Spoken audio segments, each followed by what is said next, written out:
काय वानू आता न पुरे ही वाणी। एकदा दुर्योधन्या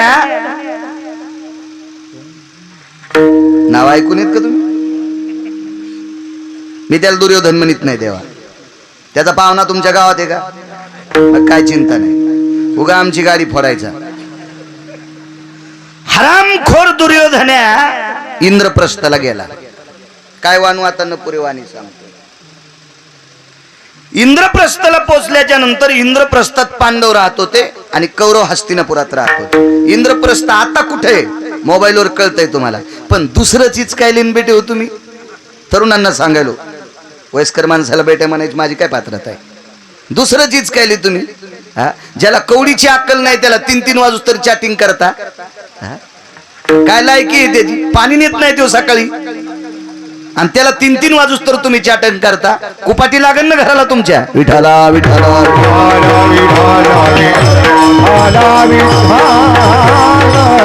तितका वेळ आपल्या देशाचं चिंतन करण्यासाठी वापरला, त्या देशातला कोपरा न कोपरा तुमच्या लक्षात येईल, पण कोणाचं लक्षात नाही त्याच्याकडे। किती मोबाईल, किती महत्व आहे त्या मोबाईलला आजच्या काळात, त्याच्यात एवढं गोड भरलंय पण ते कोणी बघच न त्याच्यामध्ये। दुर्योधन गेला, अर्जुनाच्या लक्षात आलं कशाला आला असेल बाबा, पण आल्याबरोबर धर्माचं दर्शन घेतलं। धर्मराज अधिकारी होते, धर्मानं सांगितलं आई साहेब काय धर्म? सुयोधन आलेत आपल्याकडं, वाणी लय गोड होती धर्माची। सुयोधन म्हणायचे, कधी युवराज म्हणायचे, आपल्याकडे सुयोधन आलेत। कोणतीने सांगितलं काढून दिलं, कशाला आला रे? हाय शांत बस, जेवायला कर जेवायला। काय स्वयंपाक केला कोणती आई साहेबानं? हरामखोर दुर्योधन जेवला। ज्याला जायचं का त्यानं आपल्याला वाहनाची व्यवस्था पाहून पटकन पाहुण्याची तिथून आटपलं पाहिजे। आता तुमच्या सारंगपूरमध्ये एखादा पाहुणा आला तर फाट्यावर एसटी जर 1 वाजता असेल तर त्यानं 11:30लाच जेवायचं आणि पाहुण्याला येतो म्हणायचं। 2ला म्हणला मी निघतो, एसटीत नाही सुमलाय। आता कसं निघतो? याला जायचंच नव्हतं, मसडी आलेली होती म्हणून थांबायचं होतं। असे लय पाहुणे, खातं पितं दुपतं घर असले आपलं तिथंच येणार। याला मसळा धुवाल पाठवायचा। आमच्या ते का असात पाहुणा आला जायच ना, हो 2-3 म्हशी आलेल्या होत्या, आता म्हशी कमी केल्या। हो पिपळगावच्या अन्न आहेत ना, आता कमी केल्या। हो म्हशीचं काय नाही, ज्याला कवडीची अक्कल नाही त्याच्याला नादी लागावं लागलं। हो जरसक म्हणलं आता राहते, पाहुणा जायच ना। आमचा गडी म्हणला यालं विकूचीच कायले राहणार, एक काम करा म्हणलं उद्या फवारा झाला म्हणे महाराज। आम्ही म्हणलं झाला तरी डबल करा, कशाला पेट्रोलचा खराबा, पेट्रोलचा घेऊ नका म्हणलं, ते हातपंप घ्या। आणि औषध म्हणलं औषध टाकू नका, 10 रुपयाची चुन्याची बाटली आणा, टाकीत कालवा आणि औषध म्हणून तेच औषध टाका। हो आणि ते कुच्या द्याला पाहुण्याच्या पाठीला 3 टाक्या फवारला, 4थ्या टाकीला म्हणला संडासून येतो। 9 वर्ष झाला अजून आलात नाही। रिकामे घरी ठवाचे नाही, रिकामे घरी ठवाचे नाही। आपल्या घराचं इचकून टाकीत असते रिकामे। कोणी घरात ठुले त्याच्यातले 1-2 पुरावे सांगतो। गांधारीचं विवेकाचं टोक तपासित असताना ब्रह्मदेवाचं डोकं खाली वाकलं। विधाताम चातुर्यायाम गांधारे परिशे विद्वम जन प्रचुरायाम कामिनीस्ततेव च क्रिया नैवम गांजा कसम लिखितम। हे गांजा फुकेनलेले का? ब्रह्मदेवाचं डोकं वाकत होतं, इतकं विवेकाचं टोक होतं। गांधारी किती विद्वान असेल हे तपासायला ब्रह्मदेवाकडे तराजू नव्हतं, पण गांधारीची कांतीप्रिय नावाची दासी होती। कांतीप्रिय नावाची दासी ही इतकी विद्वान होती, इतकी विद्वान की ब्रह्माचं झाड उभं करीत होती। दाशी पण ती गांधारी फसली। तिचा नालायक भाऊ गांधार देश सोडून दिला आणि तिच्या घरच्या भाकरी खात होता। आणि सख्या भावानं सख्या बहिणीच्या पोरायला पती खेळायला शिकले। असा जर मामा कोणाला असन तर जित्ता पाण्यात टाका, कवडीचं पाप लागत नाही। इतका शकुनी हरामखोर, ठाचे नाही रिकाम टेकडे। त्रेतायुगात इतकी बाई हुशार, तिच्या चातुर्याचं वर्णन वारकरी संप्रदायानं स्वीकारलं। मंदोदरी बोले रावणा प्रती स्वप्न देखिले मी एक मध्यरात्री, नेनो वानर मिळाले किती. म्हणजे रात्री उद्या मालकावर संकट येणार आहे तिला स्वप्नात कळत होतं. इतकी विद्वान बायको असेल का कोणाची? पण ती पण फसली. तिनं ननंद घरी ठुली. त्या नंदीला नवरा पण होता, राज्य दिलं तर पडलंका म्हणून तिथलं राज्य दिलं. तिनं नवऱ्याला भाकरी घालायला दासी आणि ही भावाच्या घरच्या भाकरी, आणि तिनं भावाला सीता आणायला लावली. तेव्हापासून शाळात एक गाणं लहान करायला, दादा मला एक वहिनी आण. हो, आमचं पोरग लहान होतं. मी म्हणलं आताच तुला वहिनी का? आणि कोण शिकलं तुला? आमच्या मॅडमनं. आखलीचा कांदा एक म्हणलं तिला, तुला हे गाणं शिकवायला. विठाला विठाला विठाला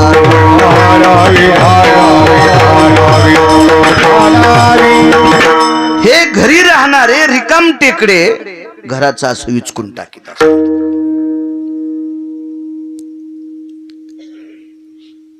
मुद्दाम उशीर केला. अस्तमाना जाता भास्कर, तै हस्तिनापुरी पाहत नृपवर. पुरावा आहे जाबाली नावाच्या साधूचा. सूर्य अस्तमानाला चाललाय मुनिश्री जाबाली सांगतात, आणि मग दुर्योधन म्हणतो मला हस्तिनापूरला जायचंय. मग आमच्या धर्मराजाने सांगितलं, युवराज राजपुत्र आहात, इतक्या उशिरा जातात का? काय वानवातानं पुरे वानिया, संतांचा अधिकार किती मोठा. आणि मग धर्मराजाने सांगितलं, एक काम करा, भीम तुम्हाला तिथपर्यंत सोडायला येईल. या हरामखोराला तेच तर करायचं होतं. हस्तिनापुरात आली, भीमाची यथासांग सोय केली, आणि नालायक दुर्योधनानं सांगितलं, मानस सरोवरातून सुवर्ण कमळाची फुलं आणा. मानस सरोवरात एका निष्ठावंत संन्याशाचं अनुष्ठान चालू होतं. त्या संन्याशाचं नाव होतं मारुतीराय. ज्या संन्याशाला देहूतले मालक भक्तीची वाट विचारतात. किती मोठा संन्याशी असेल, किती मोठा संन्याशी. काय भक्तीच्या त्या वाटा मज धावाव्या सुबट. देहूतले मालक तुकोबराच्या संन्याशाच्या पुढे नमतात. शरण शरणजी हनुमंता, तुम्हालो रामदूता. काय व्याप्ती असेल त्या संन्याशाची. आणि त्या संन्याशाचं मानस सरोवराला अनुष्ठान चालू. आणि भीमाला सांगितलं दुर्योधनानं, फुलं घेऊन या. तुपात घोळलेले, साखरेत घोळलेले गावरान तुपातले लाडू खाल्ले. गोड पदार्थ भीमाला जास्त आवडत होते. त्याच्यावर भीमाचं मन जिंकलं आणि भीमाला मानस सरोवर पाठिलं. या नालायक दुर्योधनाला माहित होतं तिथे एक 11वा रुद्र तपश्चर्या करायला. भीम राजपुत्र, सत्ता संपत्ती तारुण्य एकत्रित आले की माणूस कोणाला भेट नसते. सत्ता संपत्ती आणि तारुण्य. इंद्रप्रस्थातला राजकुमार आहे, ऐश्वर्य कामापुरता आहे, आणि तारुण्य बलशाली आहे. किती मोठं तारुण्य होतं, 9000 नागाचं बळ होतं भीमाला. त्याच्या काकाला 10,000 नागाचं बळ होतं. एका नालायक व्यक्तीला 8,000 नागाचं बळ होतं. त्याला नालायक का म्हणतो माहितीये का? वारकरी संप्रदायामध्ये स्वतःची पत्नी सोडून जगातल्या प्रत्येक स्त्रीला जो माय म्हणत असेल का, जगात त्याच्यासारखा मोठा महाराजच कोण नाही. एकही अभंग पाठ नसू द्या, एकही श्लोक पाठ नसू द्या. स्वतःची पत्नी सोडून जगात जी स्त्री दिसेल का, तिला माय म्हणत असेल, त्याच्यातला जगातला एक नंबरचा महाराज. याला हरामखोर का म्हणतो? कारण विश्वातल्या स्त्रीला उघड पाहू नये तिला, तिच्याकरता पंढरपुरातला मालक लुगड झाला. कौरवी पांचाळी सभी माझी आणली, वस्त्रहरणे वस्त्र कैशी झाली माऊली. पांडुरंगे येयो पांडुरंगे, जीवाचे जीव लगे येयो पांडुरंगे. तिच्याकरता वस्त्र होते, आणि त्या द्रौपदीला 8,000 नागाचं बळ असणाऱ्या हरामखोरानं शेण टाकायला गेली. अंधाराचं सावट पाहिलं ना हाताला स्पर्श केला. त्याचं नाव होतं कीचक. मी त्याला किचके म्हणतो. कीचक राजा विराटाचा मेवणा. बलशाली, सत्ता संपत्ती आणि तारुण्य. 9,000 नागाचं बळ. कोणाला बहीण? धार दिशी पाण्यात मुटका हाणला. मुटका कळतो ना, इरीत मुटका हाणायची जुनी माणसं. मुटका हाणल्याबरोबर थारोळ्या भऱ्याव जेवढी माणसं आहेत का तेवढे भिजायचे. परत दिवशी असं कीर्तनात ऐकलं ना, आमच्या मित्रानं मुटका हाणला, पाठीवर हाणला. 3 दिवस झालं त्याची बायको झेंडूबाम लावायली पाठीला. तुम्ही हाणलेलं आहे का? ते म्हणले लय लागते पाठील पाणी. मुटका पाठीवर पडला की झेंडूबाम लावूनच शेकावं लागते पाय. मुटका बसायच्या जागेवर पडला पाहिजे. विठाला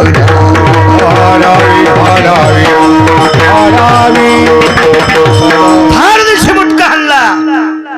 विश्वातला 1 नंबरचा संन्याशी भिजला. सामान्य संन्याशी का? पुढे सांगतो किती मोठा संन्याशी. हे कोण कोण म्हणल्याच्या नंतर भीमान पाहिलंच नाही. भीमाला वाटलं माझ्या राजपुत्राला वानर बोलायले, एक माकड बोलायले, वानर बोलायले. काही काही माणसं वर ठेवूनच पाहते. अरे ले गबाळ्या गुबळ्या, आर्म्याला असू दिन गबाळ्या गुबळ्या, जमीन 300 एकर आहे. कपड्यावर जाचत नाही. काही काही माणसाचे कपडे इतके ताईट असं वाटते मंत्र्याचा चुलताय काय. बायको 17 भाईच्या मिरच्या तोडायला हे ते वरछाव नाही. फसतय माणूस याच्या देखाव्या नसतं. या बा तुम्ही कुठली गोष्ट, तुम्ही शेतकरी आहात ना, बैल दिसण्यावर पाहायचे का चालण्यावर? क्या बात आहे, वा चालण्यावर. बैल एक जण दिसण्यावर घेतला हळीहून 1.5 लाखाला जोड आणला. आवतात पलाटीत धरल्याबरोबर साळी कुटू लागला. फिरून कापसाच्या मुंडक्यावर पाव मी आता शुक्रवारी म्हणत्याला. हे दिसण्यावर काय असते, हा वागण्यावर. आपली देशाची संस्कृती कर्तव्यावर आहे, देखाव्यावर नाही. मंदिर किती मोठे त्याच्यापेक्षा त्याच्यात मूर्ती कोणाची, हा मुद्दा. नदीचं पात्र किती मोठे त्याच्यापेक्षा पाणी सांगणं किती आहे समजा. नाही म्हणले 2.5 एकर, हा नाही 2.5 किलोमीटर पात्र रुंदे, पण छापी भिजवायला पाणी नाही. छापी कळती का जिंच्या पॅन्टीवाल्याला? 6 धुडक्यापैकी 1 धुडकं, बारीक बारीक धुडके 6 बाऱ्या लागतात, त्याच्यापैकी 1 धुडक्याला छापी म्हणतात. चिलमीच्या खालून लावतात त्याला छापी म्हणतात. मी ओढीत नाही, पण मला वाचायचं ना, मी इचकीत नाही दुसऱ्याचं. कशाला इचकायचं दुसऱ्याचं? विठाला विठाला.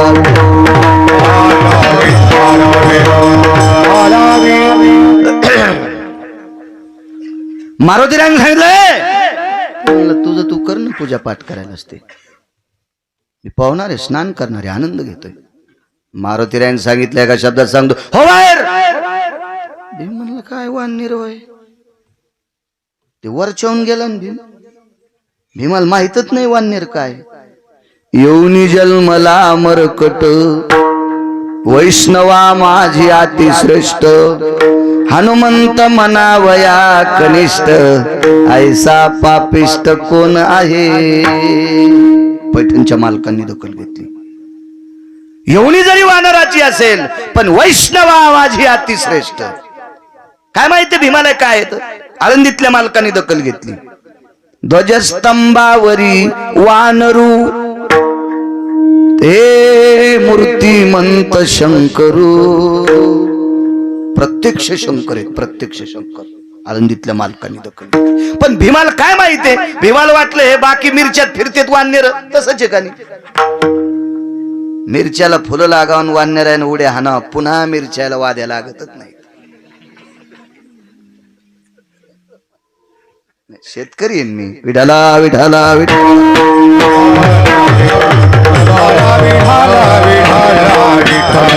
म्हणून तर कालच्या 2.5 वर्षाच्या लॉकडाऊन मध्ये मला घाम नाही आला शेतीमुळं. विठाला विठाला विठाला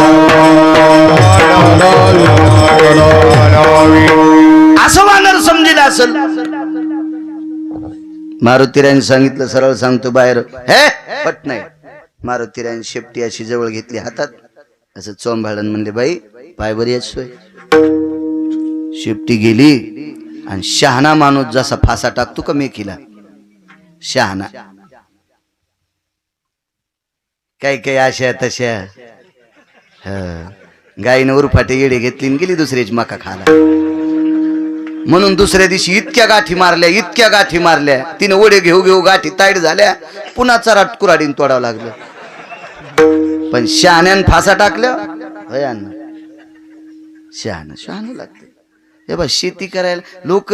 मधला काळ काय झालता माहितीये का? ते शेतकरी आहे, ते नवरदेव शेतकरी आहे. हरामखोरा शेतकऱ्याला तू येडं समजितो का? शेतकऱ्यासारखा बुद्धिवादीच कोण नाही. बाकीच्या गोष्टीत धकून जातं बुवा, धकून जातं. शेतीत नाही धकत. जरा सहीच केलं तर चट वाटुळ होतंय. शेतकऱ्याला एकदा काय झालं बघा, आमच्या गावाच्या पलीकडून ती वायर न्यायची होती लाईन. येतो मी मुद्द्यावर, कडवं सोडित नाही, ताण घेऊ नका. कसं आहे, बाहेरचं डिझेल असल्यामुळे मी गाडी लांबून आणतो, पण बस स्टँडवर नेतो. कडवं नाही सोडित, ताण घेऊ नका. तर ते वायर गाडायचं होतं आणि 6 छड्या, 6 दोन्ही म्हणजे 120 फूट बरोबर झाले ना. 20 फुटाची छडी असती ना. तर ते मग खालून न्यायचं तर मग ते बजेट काय असेल लाखां रुपयाचं 2-1 लाख शासनाचं काय घळघळ माप असते 6 नाळ्याची पेरणी हो हो 1-2 गुत्यात माणूस पडला की पुन्हा कोणाला ऐकतच नाही ते लय लांब जातोय असं होतं ते आणि मग ते त्यानं JCB आणली ते पाईप टाकले पाईपाला सुलोचन लावलं पाईप झाकले आणि झाकूस तरी यायची उतरली हे म्हणले अरे वायर वावायची राहिली ना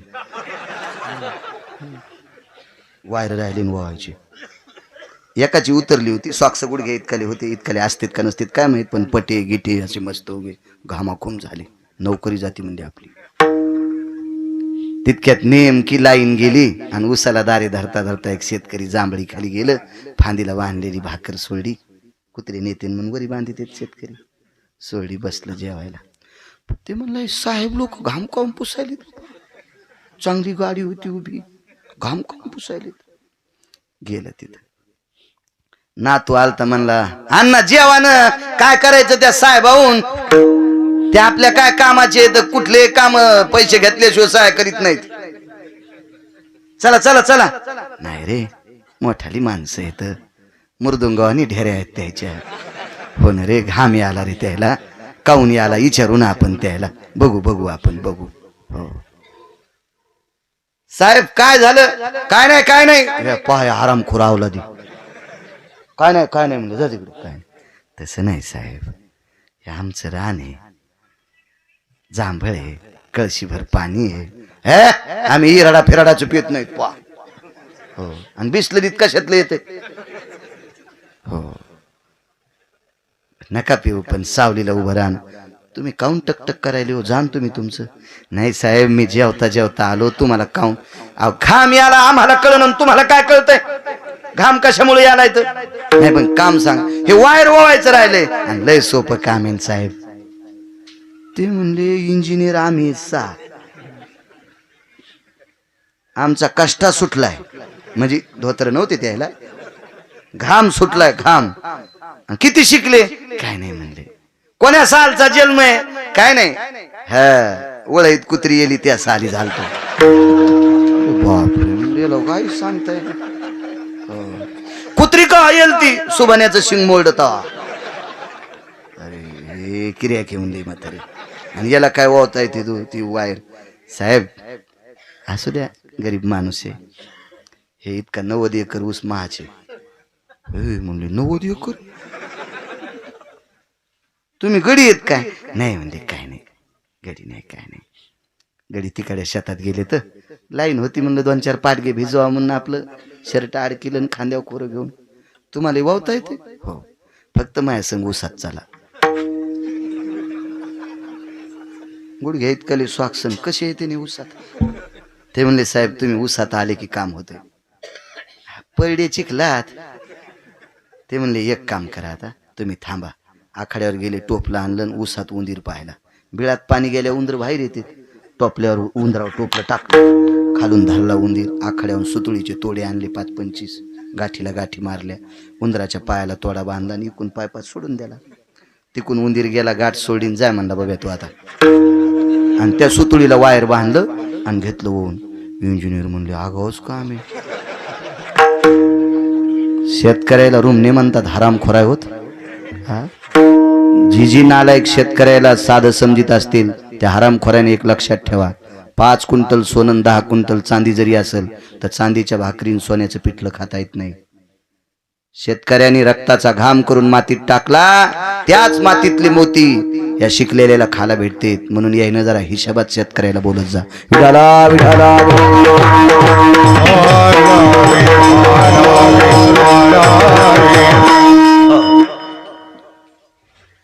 बांधला शेपटीचा आडा हे चाललं होतं ना जुन्या शेतकऱ्यासारखा आडा टाकला अहो मेलेलं जनावर वाढावा असा भीम बाहेर ओढीत आणला फर फर फर फर फर कातडी उभा केला फरेल दिशी लावून दिली एक तोंडात मी म्हणलं आगोज वाढणे रे मला तर साधं वाटलं पण एका टोक्यात खाली पडलो त्याला माहितच नाही मारुती राय म्हणले इथं सुरुवात आहे जरसं थांब पुन्हा पुढचं काय तर 4.5 घंटे भीम आदळला 4.5 घंटे हो त्या हळद घोळीत का त्या ढोलामध्ये तसा भीम असा लाल जरद केला आणि हळद पिवळी होत असती. इतका भीम घाशीला. मी सांगतच नाही मनानं, मी ऐकून फक्त 6 लोकांचं सांगतो. बाकी जे सांगतो ते वाचून, बाकी कोणाचंही ऐकून सांगत नाही आणि सांगणारही नाही. विठाला विठाला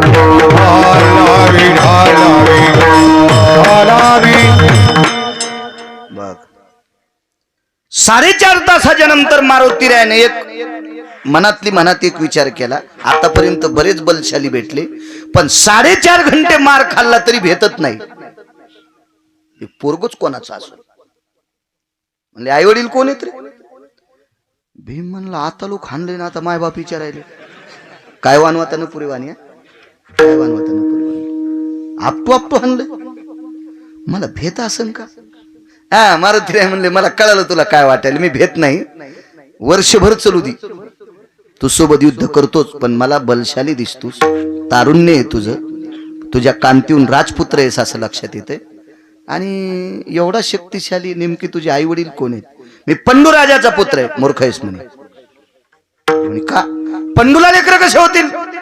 मारुतीराय त्रेता युगातले, भीमा द्वापार युगातला, मारुतीराय त्रिकाल ज्ञानी. त्यांना माहित होतं पंडूराजाला शाप आहे आणि पंडूराजाला आपत्ती होणार नव्हती. पण पंडूराजाला ही जी आपत्ती झाली ही दुर्वासाची कृपा आहे. 4 मंत्राची 4. मी वायूच्या मंत्राचा आहे. वायूच्या मंत्राचा ऐकल्याबरोबर मारुतीरायाच्या डोळ्यातून पाणी आलं. अरे एका भावानं भावालाच मारलं. भीम म्हणला भेलो काय गडे, आता भावाचं नातं सांगायला पुढे मुद्दा आहे का? काय ताकद आहे संतांमध्ये? का तू कोबराय म्हणतात काय वानवातानं पुरे. मारुतीरायाने सांगितलं मी पवन पुत्र आहे आणि त्या पवनाचा मंत्र एक तुला दिलाय, दुर्वासांनी आईला दिला, त्यापासून तू प्राप्त झालास. मोठा मी असेल किंवा तू असेल हे जाऊ दे तिकडे भानगडी, पण आपल्या दोघांचं भावाचं नातं आहे. वैर मातीत घाला, इथून पुढे वैर नकोय. एकच विनंती भीमा, मला तुला आलिंगन द्यायचंय. कशा करता? की माझा भाऊ एक शक्तिशाली आहे, याच्या करता मला आलिंगन द्यायचंय. भीमाने विचार केला असं आपटून मी मरत नाही, म्हणून मला आलिंगन देऊन माझ्या फासोळ्या मोडीत घडे घे, तुराट्या मोरड्यावानी हाडं मोडून टाकते, अशी भीमाला शंका आली. आणि भीम काय आपा आलिंगन द्यायला तयार होईल नाही म्हणलं. मारुतीरायाने सांगितलं लक्षात ठेव भीमा, मी ज्या आईच्या पोटी जन्म घेतला तिला अंजनी म्हणतात. ज्या अंजनीकडे बघत असताना वात्सल्य डोळ्यातून जे प्राप्त स्थितीत येते, जगातल्या प्रत्येक स्त्रीला मी माय म्हणतोय. माझ्यावर विश्वास ठेव, मी नैष्टिक ब्रह्मचर्याचा संन्यासी आहे. माझे इंद्रिय माझ्या आईनं बाबांना आतापर्यंत पाहिले नाही. नैष्टिक ब्रह्मचर्याचा कासोटा आईच्या पोटात होता मला. असा संन्यासी मी तुझं वाईट कशाला करेन, दे आलिंगन. तरी भीम गेलात नाही. मारुतीराय भीमाच्या जवळ गेले आणि आलिंगन दिलं. पण भीमाच्या पोटात शंकेची डाळ शिजत होती. भीमाच्या पोटात शंकेची डाळ शिजत होती, जेणेकरून याच्या मनात जर मागचं हे 4.5 तासाचा विरोध आला, मी तळ्यात उडी का टाकली, याला का भिजिले, पूजेचा भंग का झाला, या रागाच्या भरात मला आवडणार तर नाही, फासोळ्या तर मोडणार नाही. म्हणून भीमाने विचार केला आपण भेट द्यावी, पण आपलं शरीर सावध ठेवा. म्हणून शरीर आकडून धरलं. मारुतीरायानं आलिंगन दिलं आणि आलिंगन सुटलं. आपा सुटलं आलिंगन. आलिंगन सुटल्याच्या नंतर माणूस सरोवरातलं पाणी घेतलं आणि संकल्प सोडा. कामिनी तपस्विता वात्सल्य भयोजा येते तत्राम जगत्रय भूखंडेषु भयः.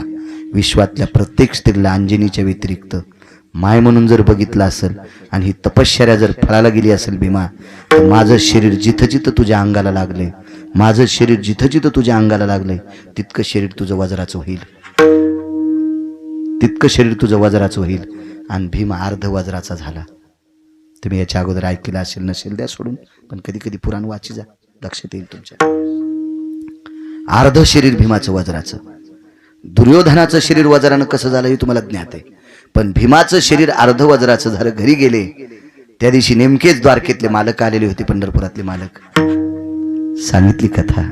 भगवान आईसाहेब, धर्मदादा, अर्जुना, नकुला, सहदेवा, आज एक दिव्य तेजस्वी महात्मा भेटला, एक योगी भेटला, एक तपस्वी भेटला, एक नामधारक भेटला, एक वैष्णव भेटला.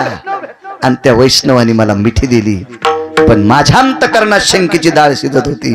मी त्याला अर्धच अंग चिटकवलं म्हणून अर्धांग वज्राचं झालं.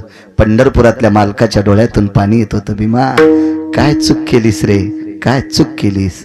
अरे ज्या वैष्णवाने याही अवतारात आपलं कल्याण आणि मागच्याही अवतारात आपलं कल्याण केलंय, असा निष्ठावंत वैष्णव भेटला होता. तू का असं प्रेमानं आलिंगन दिलं नाही. चूक झाली देवा, चूक. अरे भीमा, प्रेमानं जर आलिंगन दिलं असतं तर अष्टांग मारुतीरायाच्या अंगाला लागले असते आणि अष्टांग लागल्याच्या नंतर अष्टांग वज्राचे झाले असते. जगातली कुठलीच शक्ती तुला मारायला स्फूर्त नसती झाली. तुझं अर्धांग वज्राचं. भीमाच्या डोळ्यातून पाणी आलं आणि वर्णन केलं, देवा एका निष्ठावंत साधूला अर्धांग लागलं तर अर्धांग वज्राचं होतंय. ही संतात ताकद आहे म्हणून पुन्हा पहिलं कडवं. काय वानू आता न पुरे ही वाणी, काय वानू आता न पुरे ही वाणी, काय वानू आता न पुरे ही वाणी, काय वानू आता न पुरे ही वाणी, काय वानू आता न पुरे ही वाणी, काय वानू आता न पुरे ही वाणी, काय वानू आता न पुरे ही वाणी, काय वानू आता न पुरे ही वाणी. मस्तक चरणी ठेवी तसे, मस्तक चरणी ठेवी तसे, काय वानू आता न पुरे ही वाणी, काय वानू आता न पुरे ही वाणी. मस्तक चरणी ठेवी तसे,